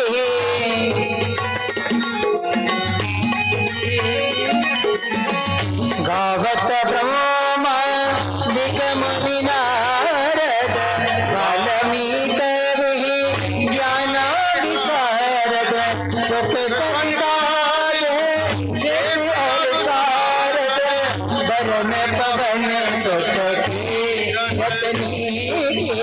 आरती श्री रामायण जी की। गावत वेद पुराण अष्ट दश, एवं शास्त्र सब ग्रंथन को रस। मुनि जन धन सतन को सर्वस। सारे अंश संत सभी की। आरती श्री रामायण जी की। गावत संतत शंभु भवानी राम। अरुघट संभवी मुनि विज्ञानी रामा। व्यास आदि कवि बरजे बखानी राम। ये काव्य पुष्प करुण के आरती श्री रामायण जी की। करुमल हरण विशेर सभी की। सुभग श्रृंगार मुक्ति जुवती की। बलन रोग भवा मोरे अमी की। तात मात सब विद्य तुलसी की। भारत श्री रामायण जी की। अपनी रत कले तो ललित प्रिय पीजे। भारत श्री रामायण जी की। कपूरी गौरम करुणावतारम संसार दारम मुख्यदारम सदा वसंतम हृदयाल वृंदे नमो भवानी जयम नमामि। त्वमेव माता जगत त्वमेव त्वमेव बन्धु जगत त्वमेव त्वमेव विद्यारम्भं त्वमेव त्वमेव सर्वं वन्दे देवा त्वमेव सर्वं वन्दे देवा त्वमेव सर्वं मम देव देवा। अतारार्धिक्यं जलेन शतविकर्णं पुष्पे देवादिवन्दनं द्योः शान्ति अन्तरिक्षं शान्ति पृथ्वी शान्ति रापा शान्ति रोगदया शान्ति प्रकृति शान्ति विश्वदेवा शान्ति ब्रह्म शान्ति सर्वं शान्ति शान्तिरिव शान्ति श्यामा शान्तिरेधि शान्तिर्भवतो जगनेन जगमय जन्त देवास्तानि धर्माणि समान्यासन्न एहनाकं महिमानः सचन्त यद पूर्वे साध्या सन्ति देवा। एकदन्ताय विद्महे वक्रतुण्डाय धीमहि तन्नो दन्ते प्रचोदयात्। तत्पुरुषाय विद्महे महादेवाय धीमहि तन्नो रुद्र प्रचोदयात्। कात्यायनी च विद्महे कन्याकुमारी च धीमहि तन्नो श्रीदेवी प्रचोदयात्। दशरथनन्दनाय विद्महे सीतावल्लभाय धीमहि तन्नो श्रीराम प्रचोदयात्। ओम अंजनीनन्दनाय विद्महे वायुपुत्राय धीमहि तन्नो श्री हनुमत प्रचोदयात्। श्रीवंत कामकुल चंपक पाटलाभ जय पुन्नाग जात करवीर रसाल पुष्पै बिल्व प्रवाल तुलसी दल मंजरे वेश्वाम्भोजयाम जगदीश्वर मे प्रसीद। नाना सुगंध पुष्पाणि यथा कालोद्भवानि च पुष्पाञ्जलिर्मया दत्ता ग्रहण परमेश्वर मंत्र पुष्पाञ्जलि।